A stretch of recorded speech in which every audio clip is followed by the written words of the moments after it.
할렐루야, 감사합니다. 오늘 이 시간에 우리가 창세기 6장을 보겠습니다. 창세기 6장 1절에서부터 22절. 자, 창세기 6장은 또한 우리에게 굉장히 중요한 장입니다.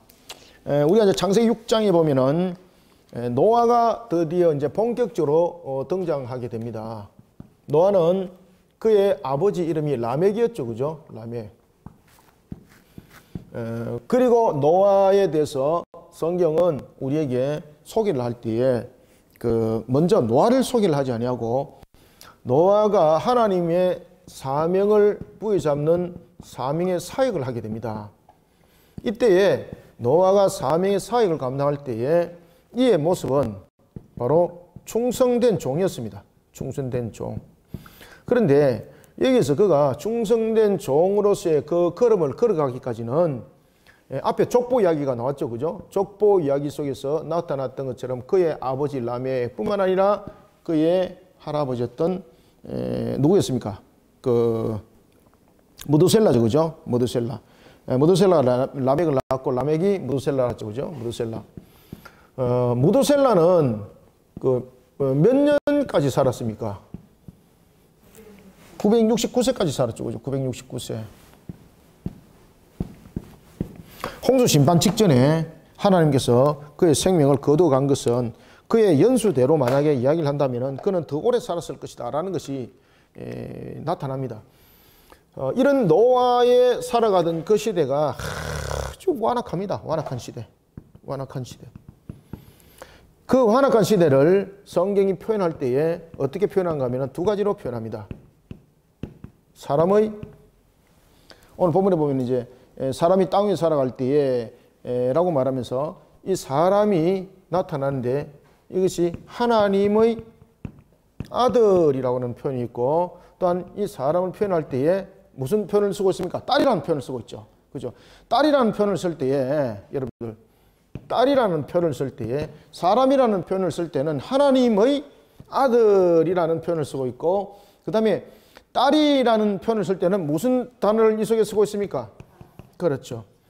이게 이제 칼빈 같은 경우는 이 부분들을 어떻게 이제 주석을 하고 있는가 하면은 이 사람의 딸들은 이 가인의 후손들을 설명하고 있고 그 다음에 하나님의 아들들은 누구의 후손들로? 그렇죠. 셋의 후손들로서 이것을 칼빈 같은 경우는 이것을 주석하고 있습니다. 이렇게 주석을 하고 있습니다. 일리가 있습니다. 여기서 이제 6장에서 사람의 아들들과 사람의 딸이라는 이것을 통해서 우리에게 무엇을 전해주고 있는가 하면은 창세기 특히 이제 5장에 보면은 4장과 이제 특히 이제 5장에 보면은 우리가 족보가 나오죠, 그죠? 5장에 족보가 나올 때에 4장과 4장의 말미에 무엇이 나옵니까? 4장에 보면은 가인의 후손에 관한 족보가 나타나죠. 그리고 맨 후미에 무엇이 나타납니까? 셋이 그의 아들 에노스를 낳고 하나님의 제단을 쌓은 것을 통해서 인본주의와 신본주의에 대해서 그 모습을 대조시키죠. 그리고 이제 5장에서 족보 문제를 또 들고 나오죠. 이때 5장에서 족보 문제를 들고 나올 때에 우리가 특징이 무엇이었습니까? 낳았더라. 그리고 죽었더라. 그죠? 이 부분을 통해서 낳았더라를 통해서는 하나님께서 생육, 번성, 충만함과 그리고 창세기 3장 15절에 생육, 그리고 번성, 충만함과 함께 창세기 3장 15절의 말씀을 성취가 어떻게 이루어지는가라는 것을 보여주고 있고 죽었다라는 것을 통해서는 창세기 무엇입니까? 2장 17절의 말씀이 어떻게 성취가 되고 있는가를 갖다가 우리에게 조명해주고 있었죠, 그죠? 자, 이런 속에 이제 창세기 6장이 등장합니다. 특히 이제 창세기 6장은 이 부분들의 내용 속에 이제 총 정리를 하게 되는데 그것은 뭔가 하면은 인간이 죄로 인하여서 나타나는 상황들입니다. 인간이 아담에 의해서 우리는 모두 다 태어나게 되어 있고 이 속에서 아담의 원죄가 우리에게 전가되어지면서 이 죄가 전가되어지면서 인류에 어떤 상황이 일어났는가를 이제 설명을 해요. 특히 인류에 나타나는 상황 속에서 이것을 두 가지로 전가하는데 이렇게 말을 하고 있습니다. 자, 1절 한번 봅시다. 사람이 땅 위에 번성하기 시작할 때에, 여러분들 여기서 사람이라는 것은 어떤 사람인가 하면은 그 사람이에요. 그 사람. 여기서 말하는 사람.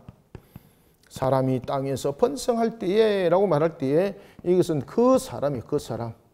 그럼 여기서 그 사람은 누구겠습니까, 여러분들? 아담의 후손들이죠. 아담의 후손. 그러면 여기서 이제 아담의 후손은 어떤 상태로 그 모습들이 인류에 번성하기 시작했는가 하면은 아담이, 그렇죠, 죄인이 되는 거죠. 죄인의 상태에서 이것이 인류에서 이제 번성을 일으키게 될 때였습니다.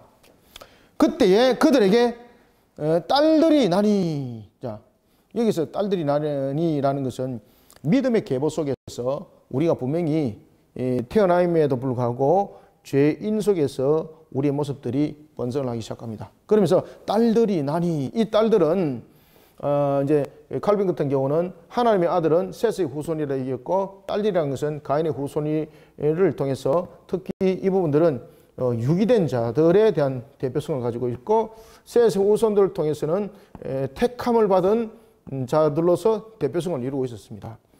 그러면은 인간의 죄로 인하여서 번성함이 일어나면서 하나님의 아들들이 사람의 딸들과 함께 살아가는 거예요. 자, 이게 교회의 모습이기도 합니다. 우리가 종말 속에 우리가 나갈 때에 아우스티누스도 그 이야기를 하죠. 우리 교회 속에는 보면은 무엇과 무엇이 있다고 그랬습니까? 알곡과 쭉정이가 있다고 그랬습니다. 쭉정이. 알곡과 쭉정이. 그러면 이 알곡과 쭉정이가 교회 속에서 하나를 이루지만은 결국은 이것이 종말 때에 어떻게 되죠? 구분되죠. 그죠? 구분되죠. 오늘 본문에도 보면은 우리의 세상에 살아가는 모습들은 선택된 자들이 있는가 하면은 불택자들이 있습니다. 그렇지만 선택된 자들이라 그래서 그들이 스스로 어렵지 못합니다. 그래서 오늘 본문에 그 이야기를 딱 하는 거예요. 사람이 땅 위에 번성하기 시작할 때 그들에게서 딸이 나니, 여기에서 그들에게서 딸이 낳았다는 것은 어떤 이야기입니까?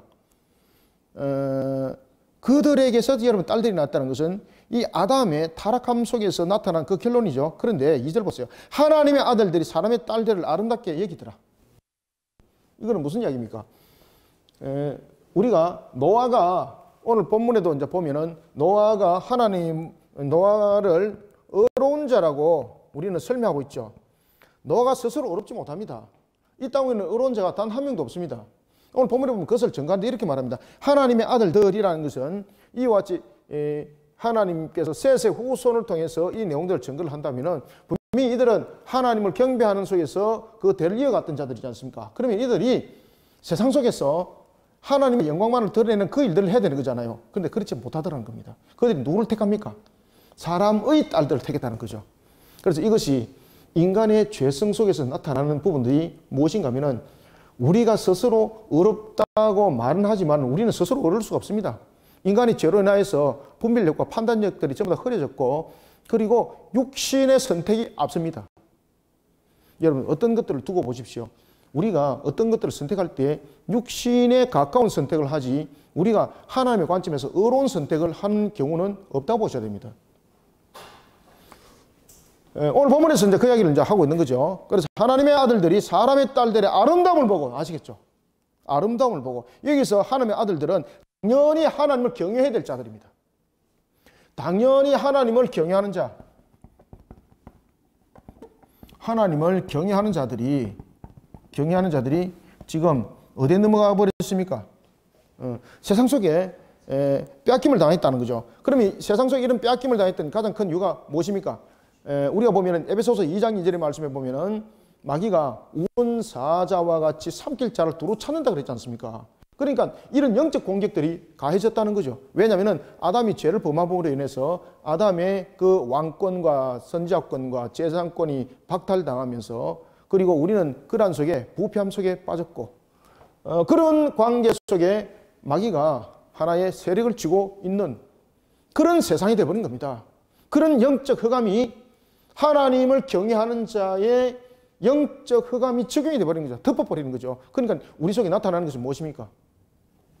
육신의 선택을 하는 거죠. 그런데 여기서 잘 보세요. 우리가 만약에 스스로 의로운 자라면은 전혀 우리가 죄악 속에 빠지지 않고 완전한 의로운 자라면은 마귀가 우리를 흑암으로 못 덮어요. 아시겠습니까? 흑암으로 못 덮어요. 그런데 우리는 스스로 의로움이 없습니다. 인간이 죄로 인하여서 죄를 범함이 되었습니다. 그러니까 마귀가 그 부분들을 잘 알고 있는 거죠. 그래서 그 부분들을 공격을 하게 되는 거죠. 하나님의 아들들이 사람의 딸들의 아름다움을 보고 자기들이 좋아하는 모든 여자를 아내를 삼았더라. 그죠? 믿음의 혈통의 세대를 세워야 되는데 하나님을 경외하던 자들이 셋의 후손들이 바로 이런 자들이었죠. 셋의 후손들은 바로 하나님을 경외하는 그런 자들이었죠. 그죠? 그런데 이 속에 있는 자들이 하나님을 경외하는 속에 세상을 바르게 세워나가는 것이 아니라 오히려 그들에게 동화되더라는 것입니다. 여러분들, 물이 한 드럼 있습니다. 잉크방울 두 방울, 한 방울 떨어뜨리면은 그 물 다 오염되는 거죠. 그죠?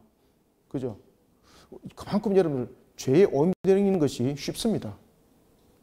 우리가 그것을 정화시키기보다는 죄를 오염시키는 것이, 죄에 오염되는 것이 더 쉽습니다. 그러면은 이 오염된 것을 걸러내려면 어떻게 됩니까? 더 많은 물의 양이 필요하든지 아니면은 여과기를 통해서 그것을 걸러내는 기능이 있어야 되는 것이죠. 그래서 예수 그리스도가 이 땅에 구세주로 우리의 대속을 이루기 위해서 이제 오시는 그 내용들이 창세기 6장을 통해서 이제 조명되어지기 시작하는 겁니다. 마치 그림자처럼 이제 나타나고 이것이 신약에 가서 예수님 자신으로 확연하게 나타났던 것입니다. 오늘 본문에 보면은 방주가 바로 누구를 예표한다? 방주가 예수 그리스도를 예표하고 있습니다. 예수 그리스도. 하나님의 아들들이 사람의 딸들의 아름다움을 보고 자기들이 좋아하는 모든 여자를 아내로 삼은지라. 3절 4절 여호와께서 이르시되 나의 영이 영원히 사람과 함께하지 아니하리니 이는 그들의 육신이 됨이라. 그죠? 그들의 육신이 됨이라는 것은 무슨 뜻입니까? 그들의 육신이 된다는 것은 죄로 인하여서 돌아갈 것은 흙이니 흙으로 돌아가는 것밖에 없는 거죠. 여호와께서 이르시되 나의 영이 영원히 사람과 함께하지 아니하리라. 여기서 영원히 함께하지 않는다는 것은 심판입니다. 그죠? 죄에 관한 심판입니다. 여기서 말하는 것은 죄에 관한 심판입니다. 죄에 관한, 죄는 반드시 심판이라는 겁니다. 그래서 우리가 흙이니 흙으로 돌아간다는 것은 이 속에 우리가 창세기 3장 15절에 무엇입니까? 사망의 값을 설명하는 겁니다. 사망의 값. 사망의 값을 설명하는 겁니다.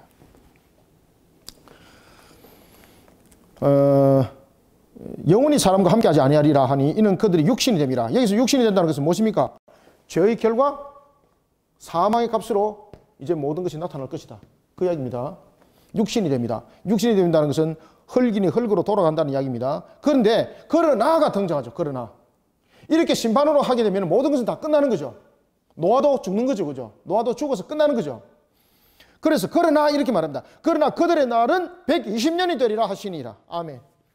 여기서 창세기 3장 15절, 앞에서 창세기 3장 15절 했죠. 그죠? 이 창세기 3장 15절이 우리에게 은혜의 언약이지 않습니까? 메시아가 이 땅에 오셔서 마귀를 완전히 심판하시고 우리를 구원에 이르게 할 때 그 내용들을 담고 있는 것이 창세기 3장 15절이지 않습니까? 이 창세기 3장 15절이 이제 심판과 함께 어떻게 인류 속에 나타나는가를 설명하고 있습니다. 그러면은 하나님의 택한 백성들을 어떻게 우리는 그들을 이렇게 영적 흑암 속에 가려져 있는데 하나님을 경외할 자들이 영적 흑암 속에 가려져 버리니까 그들의 선택은 무엇이었습니까?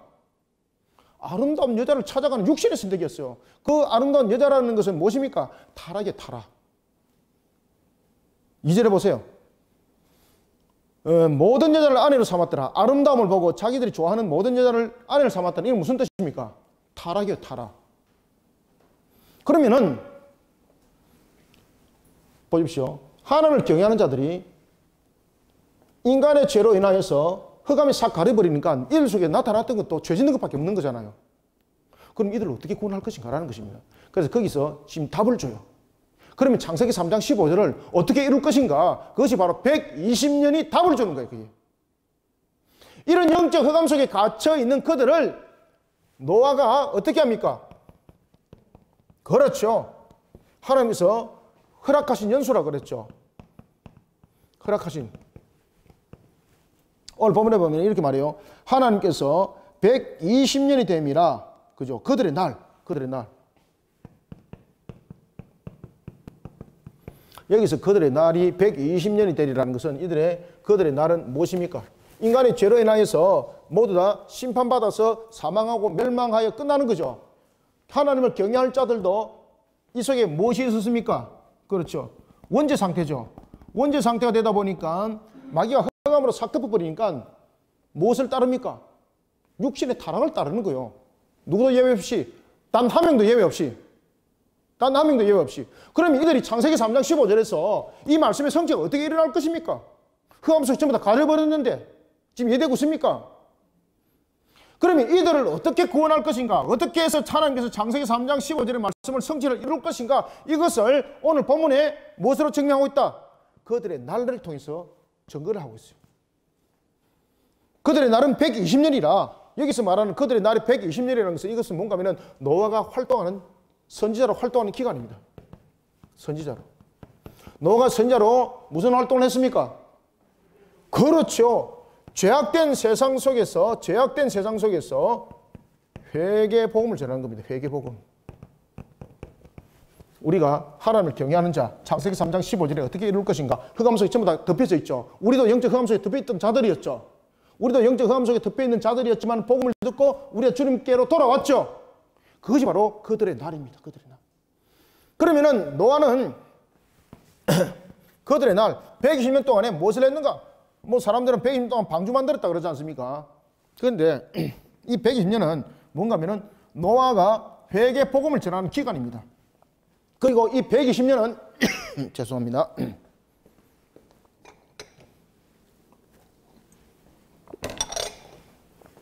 그리고 이 120년은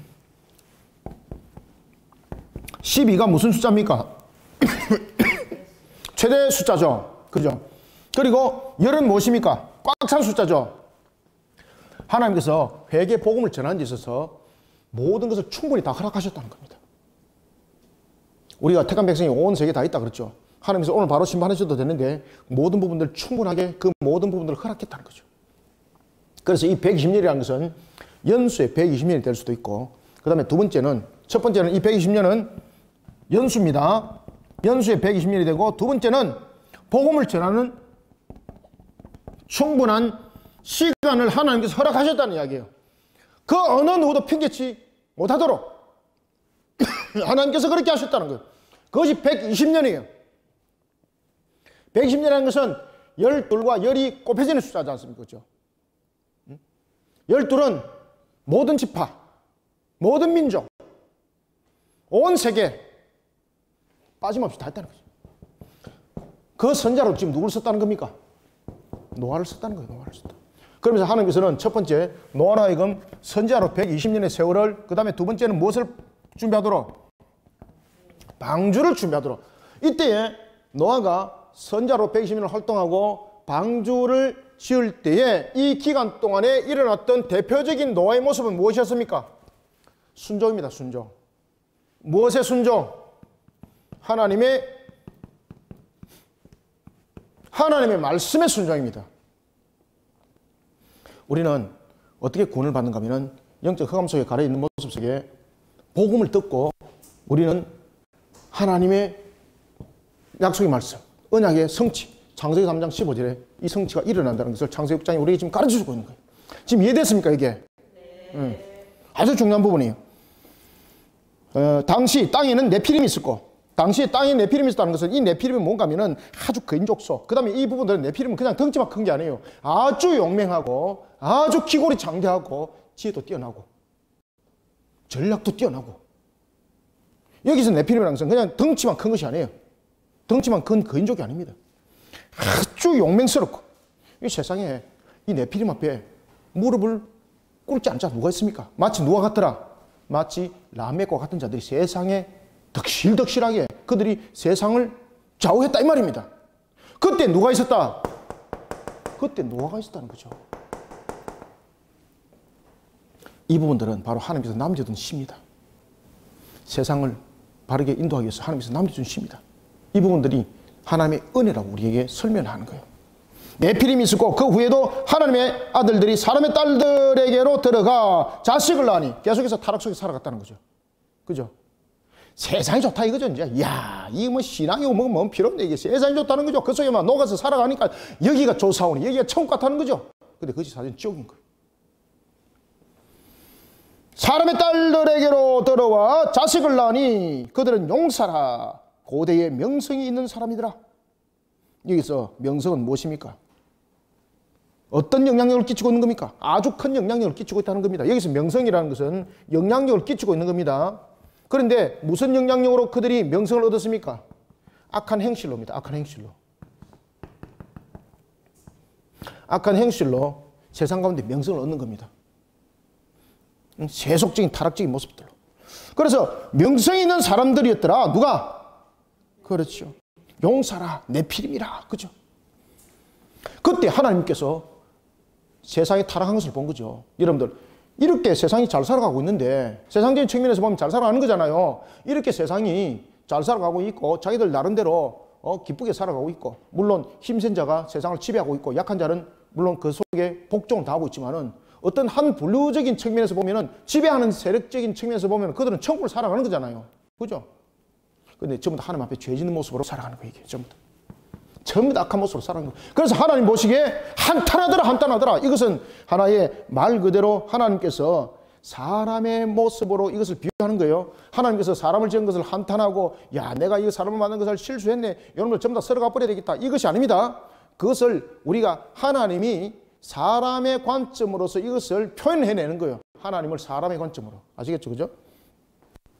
하나님께서 5절부터 8절 읽습니다. 시작. 여호와께서 사람의 죄악이 세상에 가득함과 그의 마음으로 생각하는 모든 계획이 항상 악할 뿐임을 보시고, 알겠죠?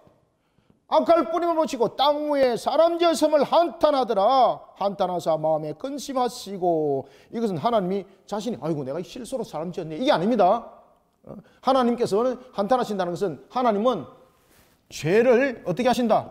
죄를 미워하십니다. 죄를 미워하십니다. 죄는 하나님과 함께 할 수 없습니다.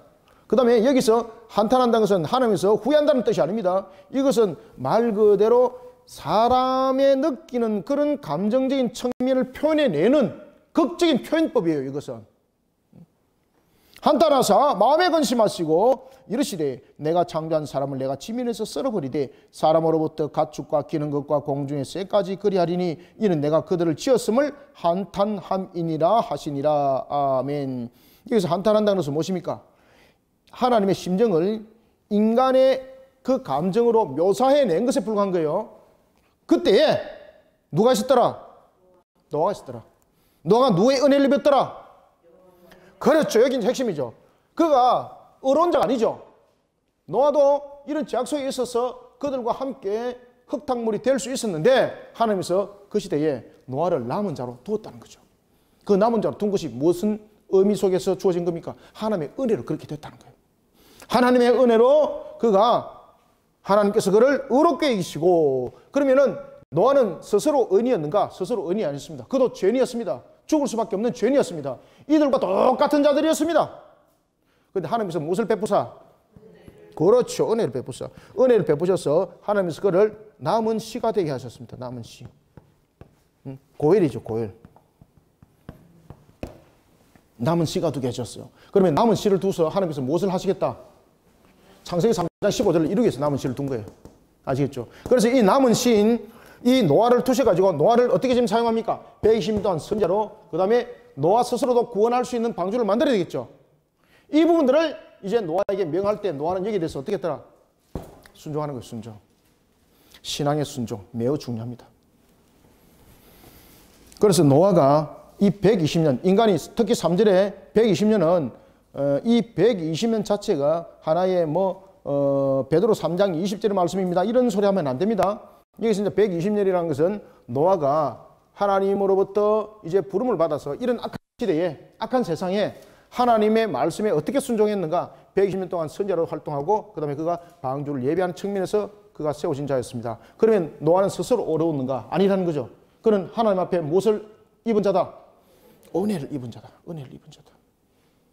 자, 그러면서 이제 노아의 족보에 관한 부분들과 노아의 이제 사역들이 전거되었습니다.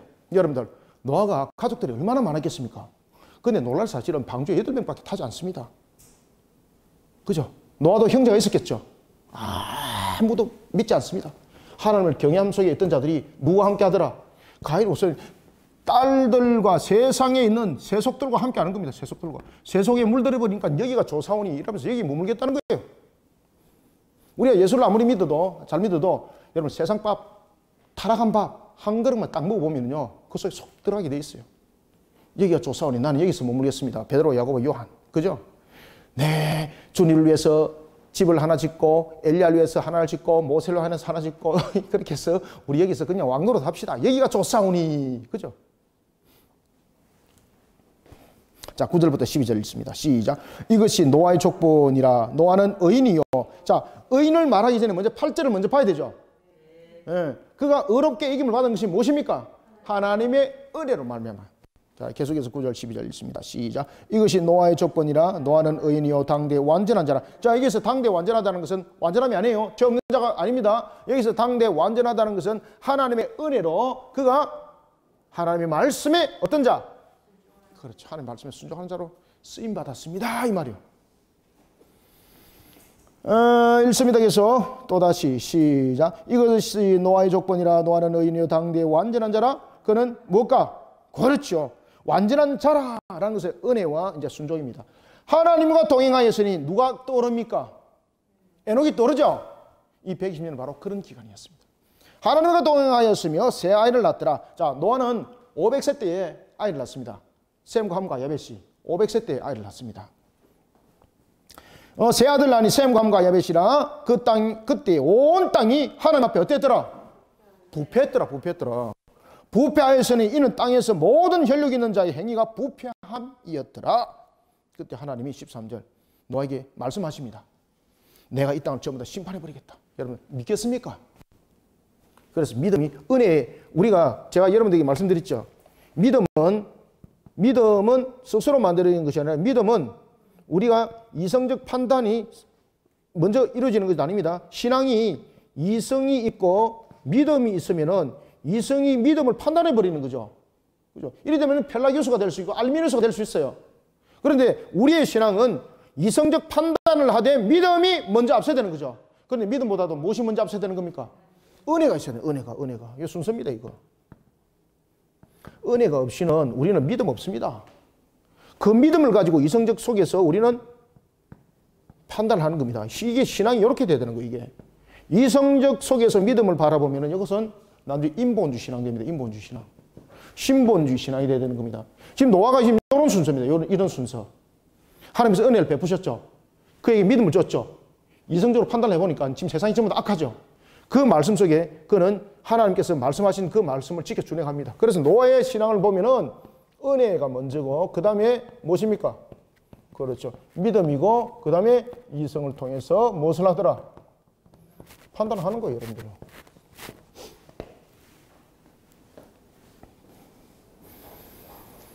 노아가 보니까 세상이 완전히 그냥 죄악 속에 가득 찼더라. 판단이죠. 이성적 판단이죠. 믿음의 눈으로 바라보니까 그 죄악이 보였죠. 그런데 하나님의 은혜 속에 믿음이 없는 자들은 무엇이 보였습니까? 그냥 타락 속에 이것이 천국처럼 보였었던 거예요. 그러니까 그 복음이 듣기보다는 복음을 오히려 제거하는 그 속에 자신들의 현재 삶을 누리는 것이 더 좋은 거죠. 그때에 여러분들 노아가 120년 동안 복음을 전하는 선자로 활동할 때에 얼마나 두려웠겠습니까? 순탄했겠습니까? 세상 사람들이 그 복음을 전하는 노아를 죽이려고 그랬겠죠. 그죠? 노아가 두려움 속에 여러분 사로잡힐 수밖에 없었던 거죠.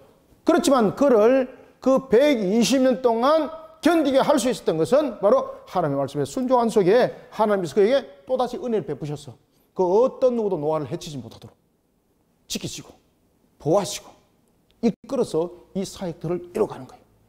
자, 그때 노아가 언제 어떻게 순종하나 보십시오.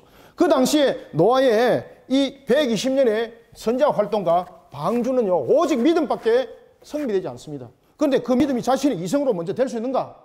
아니죠. 무엇이 먼저 와야 됩니까? 은혜가 먼저 와야 돼요. 은혜. 이거 딱 적어놓았어요. 이게 딱 순서입니다. 이거 굉장히 중요한 순서예요. 이게. 그때 하나님께서 노아에게 방주를 지으라고 말하는 거예요. 근데 그 당시에 여러분 방주는 구해한 적이 있습니까? 구경한 적도 없어요.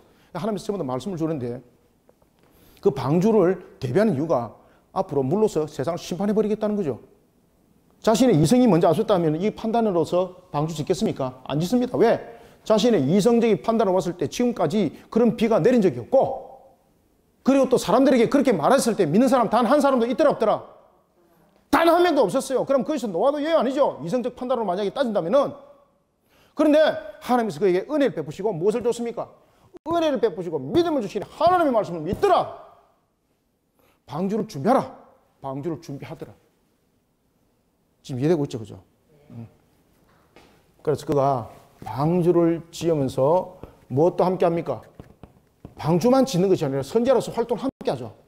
그때 하나님께서 방주를 지을 때 방주의 모든 구조를 하나님께서 이렇게 설명하세요. 네가 방주를 지을 때에 그 길이는 얼마? 300규빗으로 하라. 넓이는 얼마? 50규빗. 높이는 얼마? 이렇게 하라. 아, 하나님 내가 볼 때는 이거 아닌데요. 이럴 수 있는 거죠. 무엇이 앞설 때? 이성이 앞설 때, 이성이 앞설 때. 당신 알겠나? 그러니까 이성이 앞서가지고 그 휴학계 내면 안 되고.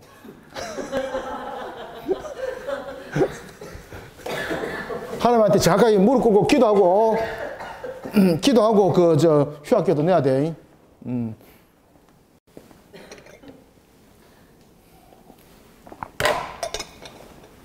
이성이 앞서면 실수합니다. 왜냐하면 우리는 무슨 성을 가지고 있다? 연약성 가지고 있다. 연약성. 인간은 연약성. 모든 사람이, 저도 연약성을 가지고 있어요. 저도 신앙 속에 안 세워지면은 제일 먼저 마귀의 욕을 누가 받겠습니까? 목사가 공격을 제일 많이 받아요, 여러분들요. 성도들을 통해서 시험 받게 만들고, 세상을 통해서 시험 받게 만들고, 자기를 통해서 또 시험 받게 만들고. 그죠? 왜 그 일을 이렇게 했을까? 이렇게 했을 때 하나님의 구원의 완성이 이루어진다는 거죠. 자, 그러면서 방주를 지을 때 이렇게 방주를 짓게 하시고, 그 다음에 무엇을? 3층을 이루게 해요. 3층을. 3층. 이해됩니까? 이해 안 되지? 근데 그대로 하는 거야. 그 다음에 3층을 지을 때 어떻게 하라? 칸을 지어라. 자, 3층만이 아니라 칸을 다 지어라. 칸을 다 지어라.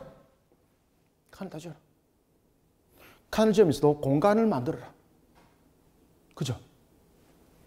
이해되겠습니까? 이성으로 따지면 이해됩니까? 이해 안 되는 거예요.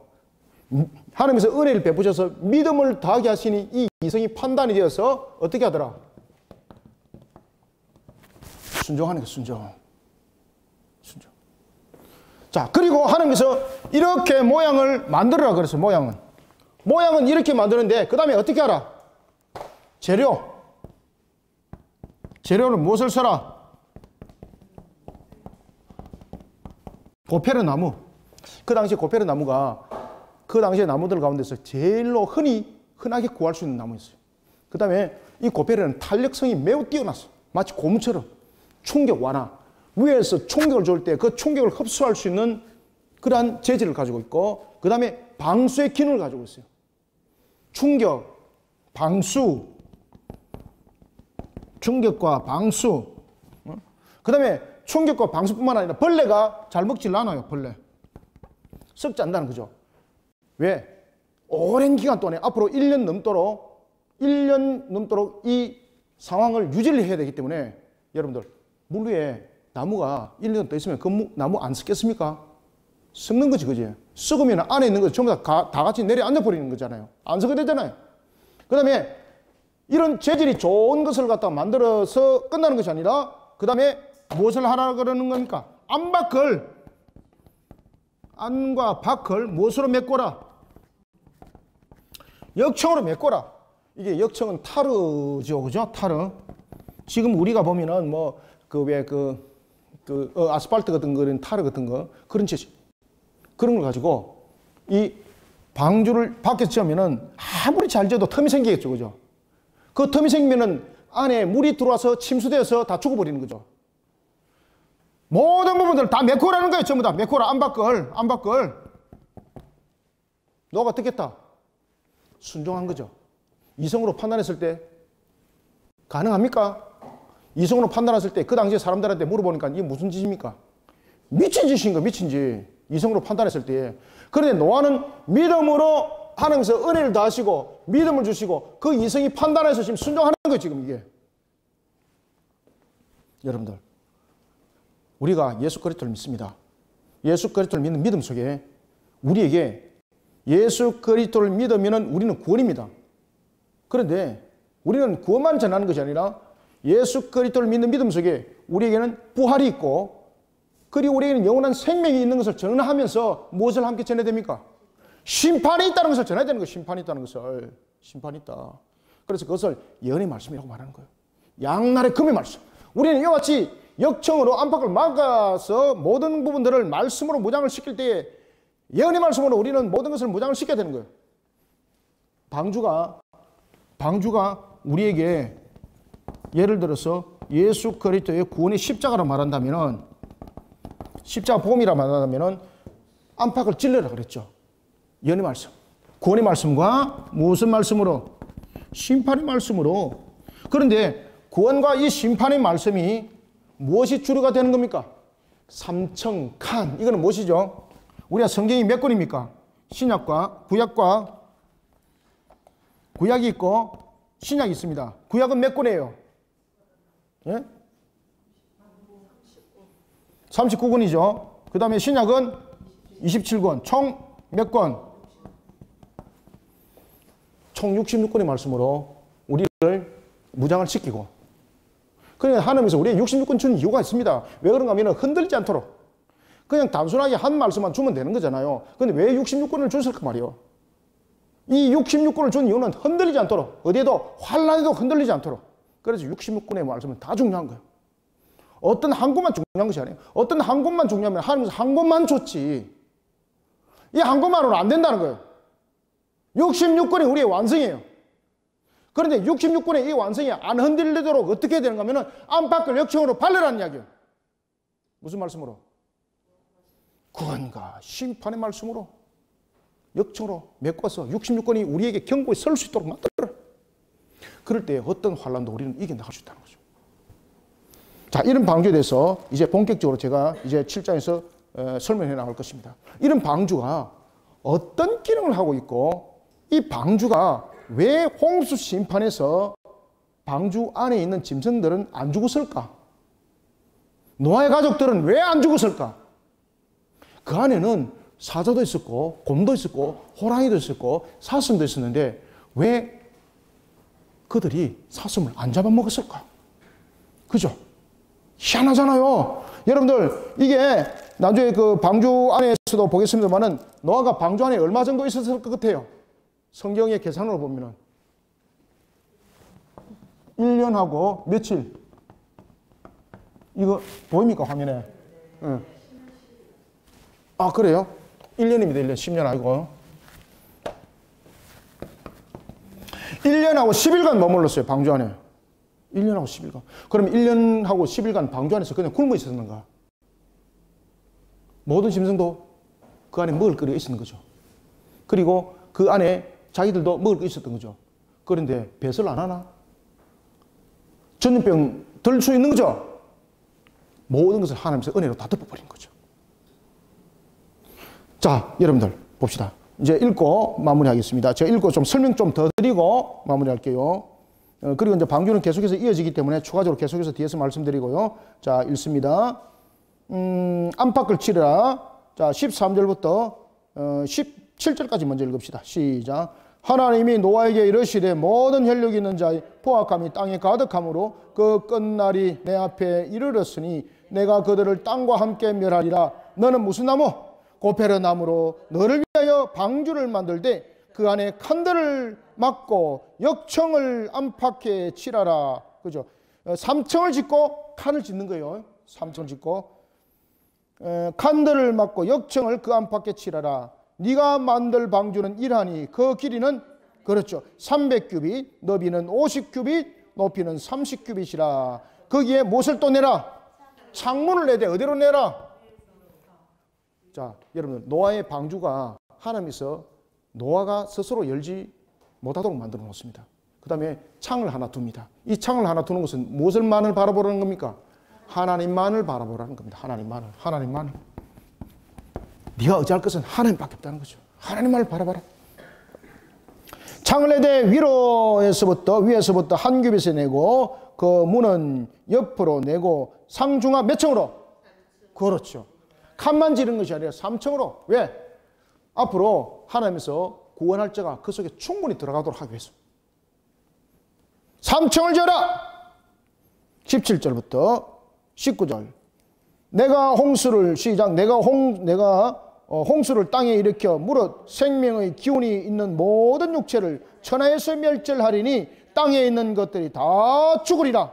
그러나 너와 내가 내 언약을 세우리니 너는 네 아들들과 네 아내와 네 며느리들과 함께 그 방주로 들어가고 혈육 있는 모든 생물을 너는 각기 암수 한 상씩 방주로 이끌어들여 너와 함께 생명을 보존하되. 아멘.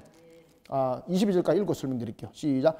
새가 그 종류대로 가축이 그 종류대로 땅에 기는 모든 것이 그 종류대로 각기 둘씩 내게로 나오리니 그 생명을 보존하게 하라. 너는 먹을 무슨 양식? 모든 양식을 네게로 가져다가 저축하라. 이것이 너와 그들이 먹을 것이 되리라. 노아가 그와 같이 하여 하나님이 자기 명하신 대로 다 어떻게 하더라? 그렇죠. 준행하였더라. 결론은 무엇입니까? 순종하였더라. 하나님께서 먹을 것도 준비하라 그러죠. 그 안에 먹을 것도 준비하라 그러죠. 그런데 여러분들 짐승을 할 때 암수를 태웁니다. 암수를 태우는 것은 무엇인가 하면요, 생육 번성 충만함을 일으키는 것이고, 또 하나는 암수를 태우는 일은 그 안에서 샬롬을 이끌어가기 위해서. 암놈이 하나 있고 수놈이 5 있다. 그러면 암컷 하나를 찾기 위해서 수컷 5이 경쟁을 벌이게 되는 거죠. 그 경쟁 체계를 없애버리는 거죠. 자, 그런데 궁금한 것은, 그러면은 이 방주는 어느 정도의 크기가 되는가? 여러분, 우리가 일반적으로 1규빗, 성전 규빗과 일반 규빗은 다릅니다. 일반 규빗은 약 45cm가 일반적 규빗이고, 그 다음에 성전 규빗은 이거보다 조금 더 크죠, 그죠? 한 10% 정도 더 크죠? 성전 규빗은 더 큽니다. 그러면은 이 부분들은 방주의 크기를 볼 때 일반적 규빗으로 보면은, 규빗이라는 것은 이 팔꿈치에서 손끝까지를 규빗이라고 그럽니다. 그런데 아이들은 규빗이 측정되지 않습니다. 왜 그런가 하면 아이들은 자라나는 입장이잖아요. 성인들은 더 이상 안 자라지 않습니까? 그래서 규빗은 성인의 팔꿈치에서 손끝의 기준이에요. 그것을 약 45cm 정도에서 48cm로 보는 거예요. 45에서 48을 계산했을 때 방주가 여러분 과연 얼마 정도 길이가 되겠습니까? 50cm로 그냥 봅시다. 간단하게 계산하기 좋게. 몇 미터 되는 거예요? 50cm인데 이거.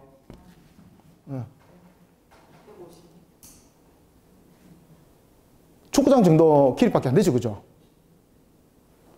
이곳에 짐승들이 얼마 정도 들어갈 수 있을까요? 3층을 지었습니다. 칸을 지었습니다. 이게 현대 이제 공법에서 계산을 했습니다. 심심하잖아요. 그래서 한번 두드려 봤습니다. 그 당시에 짐승들은 굉장히 큰 짐승이 있었는데 공룡과 같은 것은 태우지 않습니다. 그죠? 왜냐하면 나중에 홍수심판 끝나고 난 뒤에 먹을 거리도 문제가 되거든요. 그래서 사람들이 태우지 않습니다. 그 다음에 물속에 있는 것은 물속에서 심판과 구원으로 나눕니다. 하늘에 있는 것과 땅에 있는 것만은 그렇게 채웁니다. 그게 채울 때에 그 당시에 방주에 탔던 짐승들의 평균 크기가 얼마나 할까요? 궁금하죠? 조그마한 것도 있었잖아요.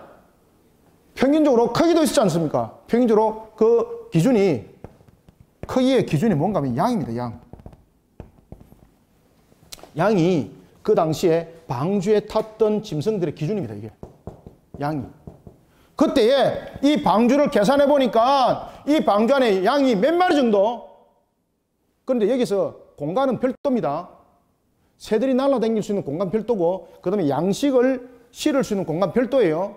그것을 두고 난 뒤에 양이 계산해 보니까 어느 정도 그 속에 채울 수 있는가 하면 12만 5,280마리. 이거 정확한 것은 아닙니다. 그냥 두드려 봤습니다. 그죠? 그 크기를 봤을 때. 그러면은 그 당시에 지금 현재 지구의 조류, 그 다음에 양서류, 그 다음에 파충류, 이런 부분들을 다 이렇게 계산해 봤을 때에 방주 안에는 약 얼마 정도가 들어갔을까? 얼마 정도 들어갔을 것 같아요? 여러분 슈퍼컴퓨터로 계산해 보니까 지금 현재 있는 지구의 인류의 그 수를 역산해 가지고 슈퍼컴퓨터 계산을 딱 해보니까 노아 홍수 날 때 딱 8명으로 딱 수업이 딱 됐어요. 지금 이제 우리가 찾을 수 있는 뭐 여러 가지 파충류 뭐 찾지 못하는 것도 있지 않습니까? 우리가 찾을 수 있는 부분에 대해서 한번 찾아봤을 때 계산이 어떻게 되는가 하면은 방주 안에는 그 당시에 약 35,200마리가 들어갔을 것이다. 35,200종이. 35,200종이 들어갔을 것이다. 충분하죠, 공간. 그죠? 하나님은 전능하시고 전지하시죠. 그리고 우리에게 약속하신 그 약속은 반드시 성취하시는 그런 불변하신 하나님이시죠. 신실하신 하나님이시죠. 그 말씀에 노아가 믿음으로 순종한 겁니다. 그런데 그것이 이성이 앞섰을까요? 믿음이 앞섰을까요? 믿음이 앞서니까 가능한 거예요. 그런데 이 믿음은 어떻게 생겼죠? 은혜로부터 출발한 거죠. 그러니 은혜와 믿음과 그리고 그 이성이 신앙 속에서 판단하여서 무엇을 했습니까? 순종을 했죠. 순종을 했죠. 그 속에 하나님의 은혜가 1년하고도 10일을 견디고도 모든 짐승들이 그 안에 있는 짐승 노아의 8가족 단 한 명도 단 짐승이 하나도 그 속에서 상함을 입은 것은 없더라. 자, 오늘 여기까지 하고 이제 다음 주에 방주 안의 그 상태를 가지고 제 7장에서 계속해서 설명해 나가겠습니다. 아시겠죠? 그죠? 왜 그러면 하나님께서 그 방주에 탈 때 부정한 짐승과 정한 짐승, 부정한 짐승은 2상이고 왜 정한 짐승은 7상을 뒀는가라는 것도 그 속에서 다 설명해 나가도록 하겠습니다. 감사합니다. 기도하겠습니다. 살아계신 하나님 아버지, 주님의 은혜를 감사드립니다. 참으로 완악한 시대에 우리에게 믿음의 방주를 허락하시고 또한 우리에게 예언의 역청의 말씀으로 우리를 무장케 하시며 이 시대를 견뎌나가게 하시고 이기게 하시니 감사합니다. 오늘 특히 창세기 6장의 말씀을 통하여 우리의 믿음과 신앙의 근본들을 바르게 세워나가기를 원합니다. 하나님의 은혜가 없이 어찌 우리에게 믿음이 있고 어찌 우리에게 이성적 판단 분별력이 있어 실천하는 순종이 이루어지겠습니까? 모든 것은 하나님의 은혜로부터 이루어졌고 출발되어졌음을 노아를 통하여 다시 한 번 더 깨닫고 각인하며 새겨봅니다. 하나님 감사합니다. 그저 우리의 입술을 열어서 구할 것은 오직 하나님의 은혜밖에 없음을 다시 한 번 더 고백합니다.